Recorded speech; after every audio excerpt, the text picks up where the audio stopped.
When she looked at me that morning, her eyes wide and trembling, I knew my time had come. For 15 years, I had lived inside a house built on love and silence.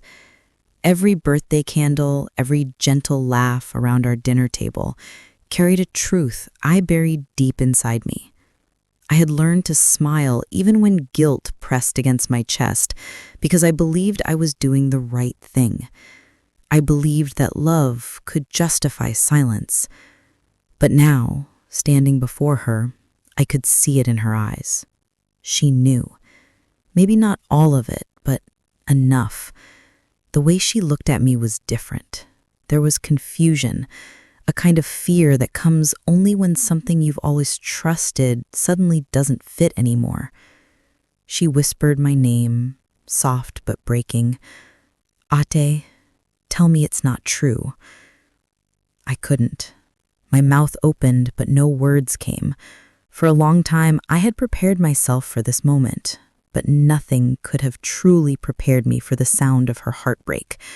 My silence was louder than any confession, and in that moment, everything I had protected, every promise, every secret, began to crumble. My name is Maria, and this is the story of the truth I hid for 15 years. The story of how love can sometimes look like deceit, and how the quietest lies can come from the purest kind of care. We grew up in a small town by the river. You could walk from one end to the other in half an hour, passing the same faces, the same voices calling your name. My family ran a little sewing shop near the plaza. My mother was a quiet woman who hummed as she stitched. My father, a man of few words, who believed that hard work could mend almost anything. Our house was small, painted in peeling white, but it was always full of warmth. My younger sister and I shared a tiny room with a single window facing the mango tree. At night, we would whisper stories until one of us fell asleep. She used to reach out in the dark, her little hand brushing mine, and whisper, "Ate, promise me we'll always stay together." And I would say yes, I promised. But life doesn't always honor promises, no matter how tightly we hold them. When I was 16, my mother fell ill. It started with coughs that wouldn't go away, then long weeks when she could hardly move from bed. We didn't have money for the big hospital in the city, so we did what we could. I remember bringing her soup and sitting beside her, sewing dresses by candlelight while she slept. She would wake sometimes and say, "Maria, if anything ever happens, take care of your father and take care of yourself." I didn't know what she meant then. I was still a child, though I was trying to act like a grown woman. I thought if I worked harder, if I smiled more, maybe she would get better. But she didn't. One evening, the rain wouldn't stop falling, and I remember my father standing by the window, quiet and pale. That night, my mother's breathing slowed, and she left us with just one tear rolling down her cheek. After that, everything in our home changed. My father stopped laughing. He buried himself in work, leaving before sunrise, returning long after dark. I became the mother of the house. I cooked, cleaned, mended clothes for the neighbors. People would call me Little Mama. It was half affection, half pity. Then one night, my father came home carrying a baby. I still remember that moment as if it's been carved into my bones. The child was wrapped in a thin pink blanket, crying softly. My father's face looked older than ever. He said only one thing, "Maria, this is your sister." He didn't explain, and I didn't ask. Maybe I should have, but his voice was tired, his eyes full of grief. I took the baby from his arms, and she stopped crying almost instantly. She was small, warm, and fragile, her fingers curling around my thumb like she was meant to be there. We named her Lena. From that day on, I was not only a daughter, I became a mother. My father worked longer hours at the shop, and I stayed home to care for Lena. She grew up thinking I was her big sister. To her, I was Ate Maria, the one who brushed her hair, tied her shoes, sang her to sleep. She didn't know that the lullabies I sang were often prayers. She didn't know how many nights I cried quietly after she drifted off, holding on to the guilt that had started to root inside me. When Lena was 13, she began to ask questions. Ate, why are there no pictures of Mama? Why do people look at us differently sometimes? Why do you and Papa never talk about her? I always had answers ready. Simple ones. Safe ones. Mama was shy about photos. People are just curious. Papa misses her. That's why he's quiet. Lies. Small and careful. Stitched together like the hems of old clothes. Lies meant to protect her heart. But secrets are like old stitches. They loosen over time. When Papa passed away, I felt the world collapse again. He was the only one who shared the truth with me, the only person who understood the weight of my silence. At his funeral, Lena held my hand tightly, tears falling on my sleeve. She whispered, Ate, we still have each other. I nodded because I couldn't speak. The truth felt heavier that day. After his passing, Lena and I depended only on each other. I watched her grow into a woman, kind, gentle, strong. She was the light in every dark room. When she finished school, she found work at a small library in town. She loved books, especially the ones about families finding each other again after years apart. I sometimes caught her reading by the window, her expression soft and dreamy. I used to wonder if she somehow felt the distance between us, a distance she couldn't name. Then came the day everything changed. It started so simply. She had gone to the old sewing shop, which we still owned but rarely visited. She wanted to find some old fabric for a project. I didn't think much of it when she left, but when she returned, her face was pale. She was holding an old box I hadn't seen in years. Ate, she said, her voice shaking. What is this? The box was wooden, scratched from time, and inside were letters my father had kept, and one photograph. The picture was of me, barely 16, holding a newborn baby in my arms. There was no one else in the frame. On the back of the photo, in my father's handwriting, were the words, Maria and Lena, 2008. Her eyes met mine. She said, why does Papa write that? Why does it say 2008 when I was born in 2008? You should have been... I froze. The world seemed to tilt. For 15 years, I had carried this secret like a fragile glass heart, never letting it fall, but now it was breaking right before me. I tried to speak, but my throat tightened. She asked me again, louder this time, Ate, tell me the truth. And that was the moment I had dreaded and prayed for all at once. Because as much as I feared losing her, I also knew that she deserved to know who she really was. She deserved the truth, even if it tore us apart. I took her hands in mine. They were shaking. Mine were too. I whispered, Lena, I need you to sit down. Her eyes were already wet. Please, just tell me.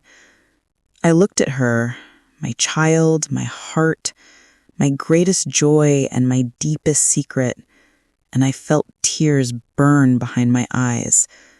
I realized that no matter how I explained, no matter what words I chose, nothing could soften the truth that was about to come.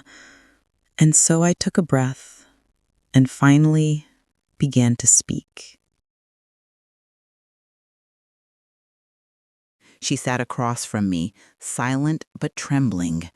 The box lay between us, the old photograph staring up like a ghost that had finally decided to speak.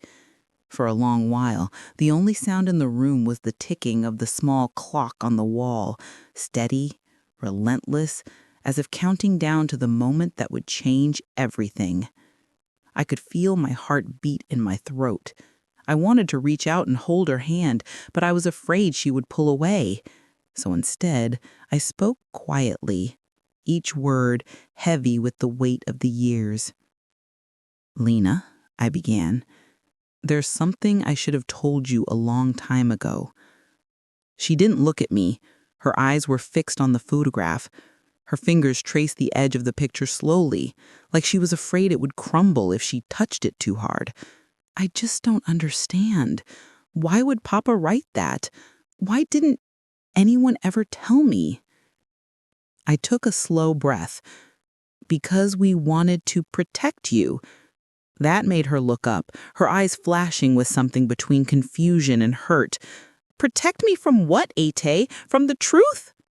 I nodded, unable to speak for a moment. My throat felt tight, like every memory of those years was pressing against my voice. She waited, and then because silence had become unbearable, I told her everything. "It was 15 years ago," I said softly. "I was 16. Papa was working at the shop. Mama had passed away just months before. I was lonely, lost, and there was someone, a boy who made me believe I was seen again. His name doesn't matter now. What matters is that I was young, foolish, and I trusted love more than I should have." Her breath caught. She stared at me, her eyes searching for meaning. "I didn't even realize I was pregnant until months later. When Papa found out, he didn't yell. He just sat in silence for a long time. Then he said, 'Maria, we will not let this child carry shame for your mistake. She will grow up with dignity. She will be my daughter and your sister. That is how the world will see her.'" Lena covered her mouth. I saw tears begin to gather in her eyes, but she didn't say anything. I agreed. I was too afraid, too ashamed, and I loved you. From the moment I felt you inside me, I loved you more than I thought possible. But I was 16. I didn't know how to be a mother. I only knew how to hold you close and promise I'd never let anything hurt you. The room was silent, except for the rain outside.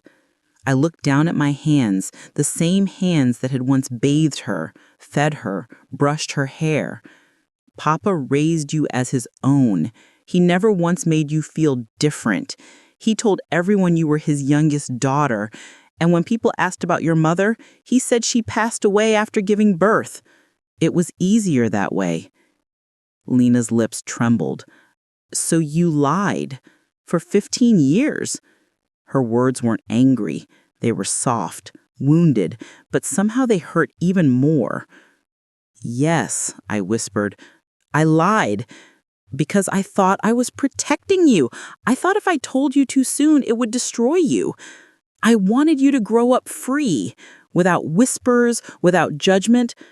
I wanted you to have what I never had, peace." She stood then, pacing slowly across the room. Her arms were crossed tightly against her chest, like she was holding herself together. "I just don't even know what to feel," she said. "You're telling me the person I thought was my sister is actually my mother, that Papa was my grandfather, that my whole life was—" She stopped. "A lie?" Her voice cracked on that last word. I stood too, but I didn't go near her. "No, Lena, it wasn't a lie. Every moment, every memory, they were real. My love for you was real. The only thing I hid was the truth about how you came into this world. Everything else was honest." She turned toward me, tears spilling freely now. "Then why didn't you trust me? Why didn't you think I could handle the truth?" "I didn't," I whispered, "because I couldn't handle losing you. You were the only thing that kept me alive after Mama died. You were the only reason I kept going on. I didn't want you to look at me and see shame. I wanted you to see love." She wiped her cheeks roughly. "Do you have any idea how it feels to find out like this? To see one photo and realize everything you believed about your family isn't true?" I took a step closer. "Yes," I whispered, "because I lived with that feeling every single day. I looked at you and wondered if someday you'd hate me for it. I prayed you never would."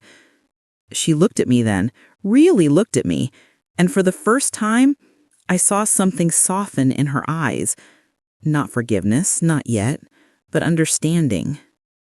Still, she didn't say anything. She sat down again, her hands covering her face. The sound of her quiet sobs filled the room, and it was like listening to the echo of my own younger heart breaking all over again. I sat beside her. Slowly, gently, I reached for her hand. She didn't pull away this time. We sat there in silence, mother and daughter, sister and sister, tangled in the truth at last.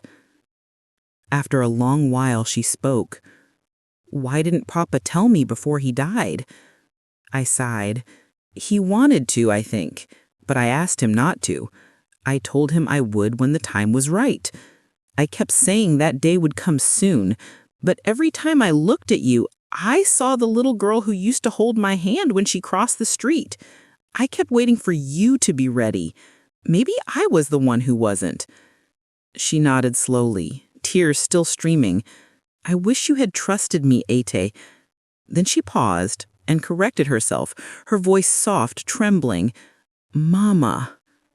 That word, mama, felt like both a gift and a wound. It had been 15 years since anyone had called me that. I couldn't hold back my tears anymore. I reached out and pulled her into my arms. She resisted for a moment, then melted into my embrace, sobbing against my shoulder. We stayed like that for a long time. The rain outside turned into a steady rhythm, like the world was exhaling with us. When she finally pulled back, she looked at me with red, swollen eyes. "What happened to him? My father?" I hesitated. That was another story, one I had tried to bury deep. But now that everything was out, there was no turning back. "He was young, too. He was scared. His family sent him away when they found out.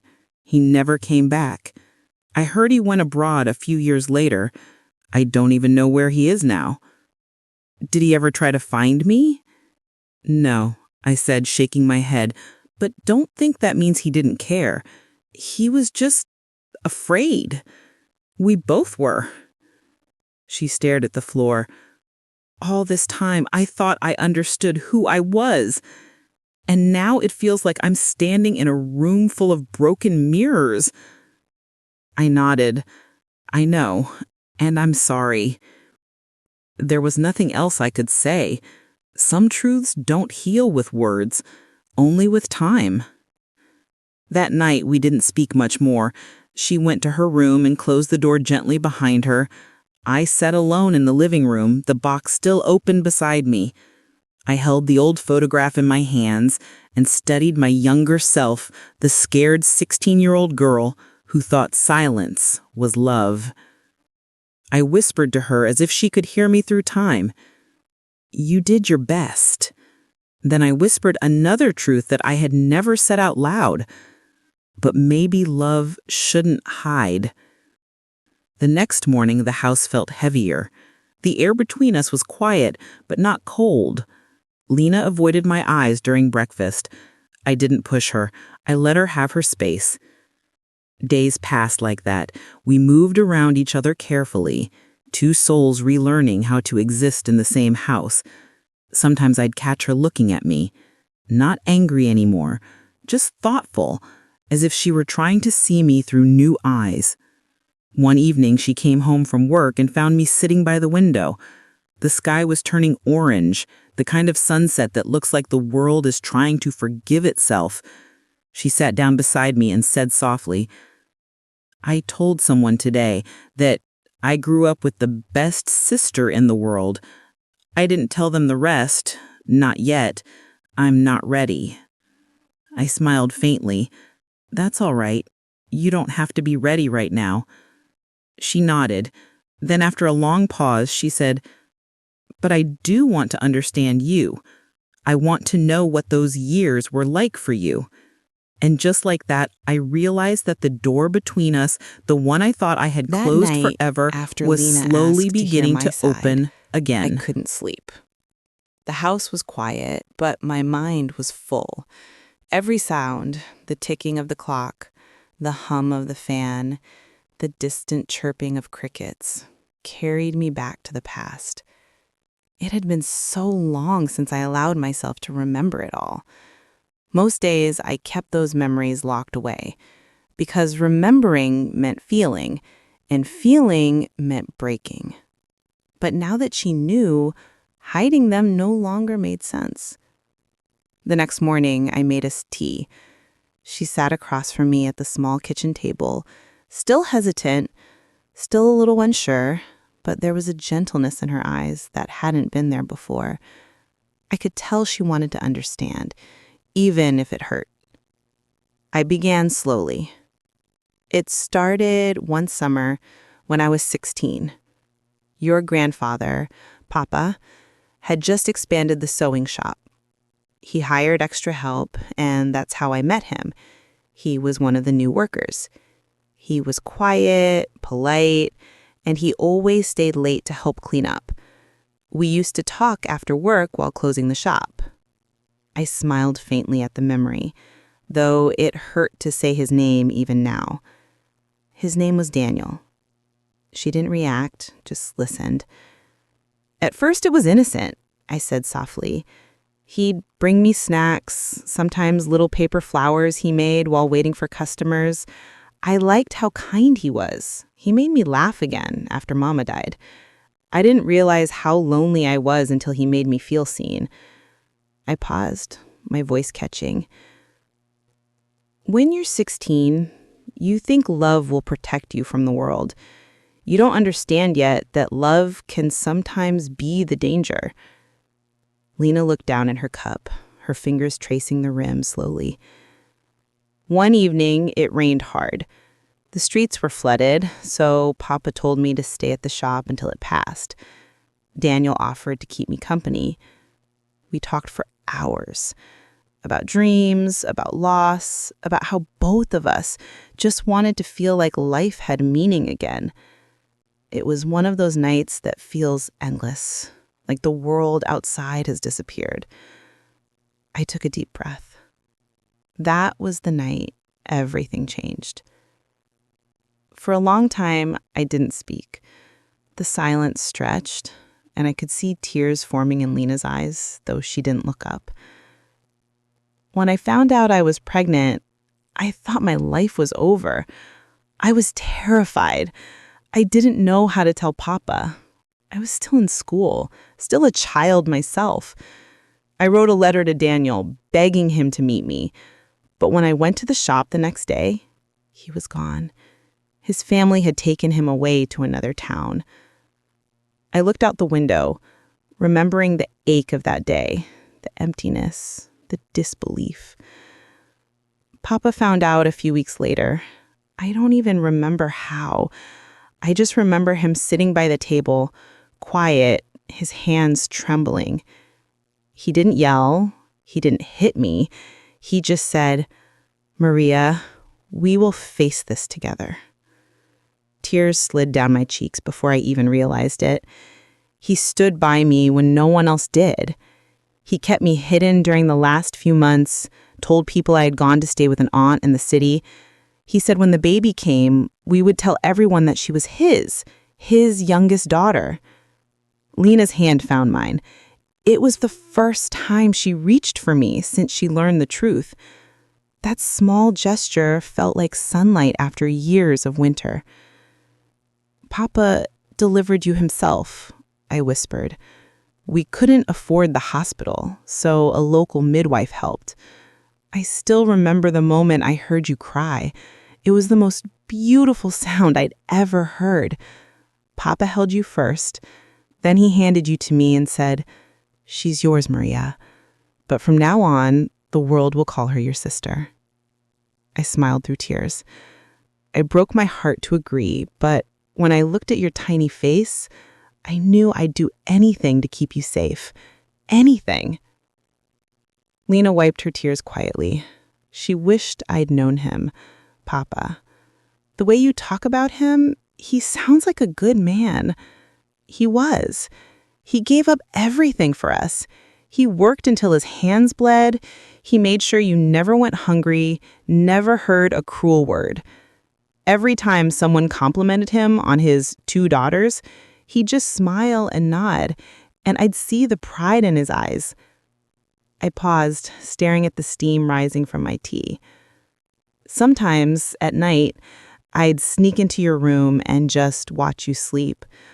I'd whisper to you even though you couldn't hear me, tell you stories, sing songs, say things I couldn't say out loud.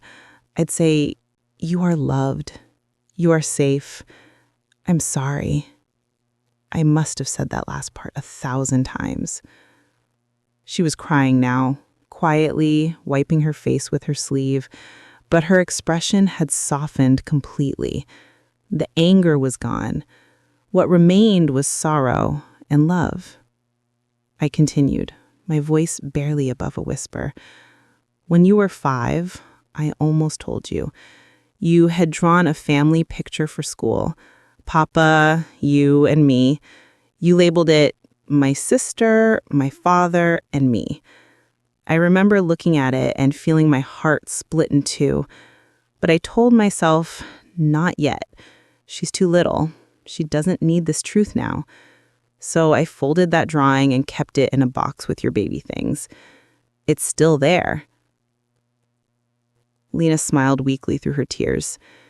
"You kept everything, didn't you?" I nodded. "Every drawing, every letter, every birthday card. You once gave me a rock painted with the words, 'Best sister ever.' I still have it." She laughed softly, the sound fragile but real. "I remember that. I was so proud of it." That rock carried me through the hardest days. Whenever I felt crushed by guilt, I look at it and think, if she sees me as her best sister, maybe I'm doing something right. It gave me strength. You gave me strength. The afternoon sun filtered through the curtains, lighting the table in gold. The room felt lighter now, as if the years of silence were finally dissolving. Lena leaned back in her chair, her voice thoughtful. "I think I understand now why you did it. You were protecting me, but also yourself. You were just a child too." I nodded. "Yes, I was scared. I made mistakes, but I never stopped loving you, not for a single moment." She looked at me for a long time before speaking again. "You know what hurts the most? That I can't remember calling you Mama. I wish I had at least one memory of that." I smiled sadly. "You did. Once. You were about 2 years old. You'd fallen and scraped your knee. You looked up at me, crying, and said, 'Mama, it hurts.' I froze. I didn't know what to do. Papa was standing nearby. He smiled at me, then knelt beside you and said, 'That's right, she's your ate. She'll take care of you.' From that day, I became ate again." Lena pressed her lips together, trying not to cry. "You must have hated hearing me call you that." I shook my head. "No, I loved it, because it meant you were happy. I learned to live without hearing Mama. I told myself that love doesn't need a name. It just needs a place to stay." We sat quietly for a while after that. The afternoon light faded, replaced by the soft glow of the lamp. The air smelled faintly of tea and the rain that had started again outside. After a while, she said, "Ate, Mama, I don't even know what to call you now." "Call me whatever feels right," I said gently. "I've been both all along." She nodded slowly. Then she smiled through tears. "Mama." I closed my eyes and let the sound sink into me. 15 years of silence, 15 years of pretending, and finally, one word brought everything back to life. I reached across the table and took her hand again. "Thank you," I whispered, "for saying that." She squeezed my hand lightly. "I think Papa would be happy," she said. "He'd probably say, 'See, truth doesn't destroy love, it only tests it.'" I laughed softly because that sounded exactly like something he would have said. We stayed at the table for a long time, talking quietly about her childhood, about the shop, about little things we'd both remembered differently. It was strange. The more we talked, the more it felt like we were meeting each other again for the first time. Not as sisters, not even just as mother and daughter, but as two women both carrying love in different forms. That night, before she went to bed, she hugged me.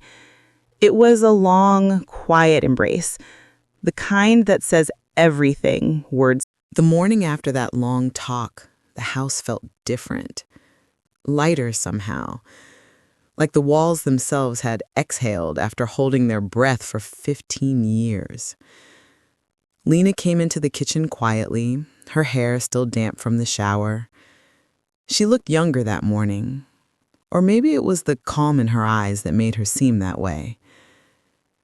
"Good morning," she said. Her voice was gentle, uncertain but warm.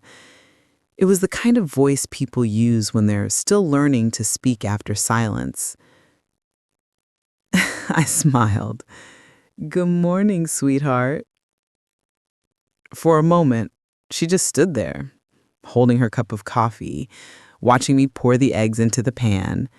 Then she said, almost shyly, "I can cook breakfast today." I handed her the spatula. "Then I'll make the tea." It wasn't much. Eggs, toast, a small bowl of fruit, but it felt like a celebration. A quiet, tender one. We sat together and ate in the same small kitchen where so many unspoken mornings had passed. This time, there was laughter. Small laughter, the kind that escapes by accident. Gentle and real. After breakfast, Lena looked at me with a thoughtful expression. "Can we go somewhere today?" she asked. "Where do you have in mind?" "To the cemetery," she said softly. "I want to visit Papa." I froze for a moment. Not because I didn't want to go, but because it had been years since I'd allowed myself to. It was easier to remember him in the house, in the sound of the sewing machine and the smell of freshly washed linen, not in the quiet stillness of stone and grass. But I nodded. "Yes, we'll go." The road to the cemetery was lined with trees whose branches swayed in the wind. I drove while Lena looked out the window, lost in thought. The silence between us was comfortable this time. It wasn't filled with things left unsaid. It was simply peace. When we reached the gate, the sky had turned overcast, the kind of gray that makes everything feel slower, softer. We walked together, hand in hand. Papa's grave was near the old acacia tree, the one he used to rest under after long days at the shop. The stone was simple, just his name and the years that marked his beginning and his end. I knelt down, brushing away the leaves that had gathered there. Lena placed a small bouquet of white lilies beside it, his favorite.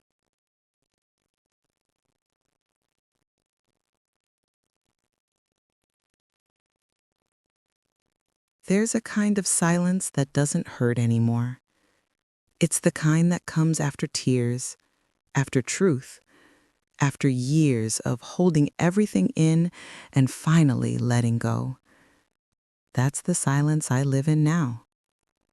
The house feels different these days, not because anything has changed, but because everything has. The walls no longer echo with guilt. The air no longer feels heavy with secrets. There's laughter again. Light, ordinary laughter. And that, I think, is the greatest miracle of all. Sometimes when I pass the mirror, I hardly recognize the woman looking back. For years, I carried so much weight in my eyes. Fear, regret, shame. Now I see peace. Lines of age, yes, but also of love. It's strange how forgiveness can make you look younger, even when you're not. Lena and I have fallen into a new rhythm. We cook together most evenings. She tells me about her work, her dreams, her worries, all the things she used to keep to herself. And I listen, really listen, with a heart that finally feels whole. Every once in a while, she still calls me Ate by accident, but it doesn't sting anymore. It just makes me smile, because both names belong to me now. Both are pieces of the woman I became for her. I've learned that love doesn't always look the way we expect it to. Sometimes it hides behind silence. Sometimes it lives in sacrifice. And sometimes it takes 15 years to find its voice again. I used to think my story was one of shame, a mistake I'd spend my life trying to bury. But now I see it differently. It's a story of survival, of love disguised as protection, of a young girl who made a choice and then lived with it bravely. And maybe that's something worth forgiving. A few weeks ago, Lena and I visited the old sewing shop. It had been closed for years, the windows dusty, the sign faded. But when we stepped inside, the smell of fabric and old wood brought everything back. Papa's laughter, the sound of the sewing machines, the hum of life as it used to be. Lena found his old stool near the counter and sat on it, turning slowly. "This is where it all began," she said. I nodded. Yes, and this is where I learned that love can be both heavy and beautiful. She reached over and took my hand. She said, "I'm glad we're here together." I said, "I'm glad we're here together." That night, after we returned home, I sat by the window and wrote something in my journal. It wasn't a confession this time, just gratitude.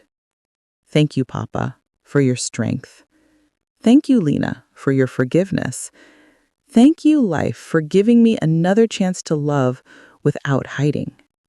Sometimes we think our stories are ending when they're actually beginning again in a different way.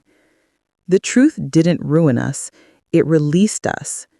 It gave us the freedom to see each other fully, without walls or lies between us.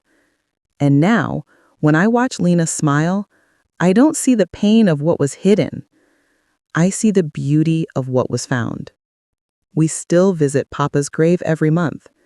We bring flowers, we sit under the acacia tree, and we talk to him as if he can hear us. Maybe he can. Maybe that's why when the wind blows through the branches, it sounds almost like a whisper, a quiet reminder that love never really leaves. I think about that a lot. How love stays, even when people go, even when time changes everything, it finds a way to linger. In memories, in laughter, in forgiveness. And so, this is how my story ends. Not with anger or sorrow, but with peace. A peace I never thought I'd earn, but somehow did. If there's one thing I've learned, it's this. Hiding the truth may protect hearts for a while, but only honesty can truly heal them. And love? Love is strong enough to survive even the hardest truths. So tonight, as I turn off the lights and the house settles into quiet, I whisper one last prayer. That anyone carrying a secret, any mother or sister or daughter living behind silence, may one day find the courage to speak. Because when truth finally meets love, it doesn't destroy, it redeems. And sometimes, that's all we really need to begin again.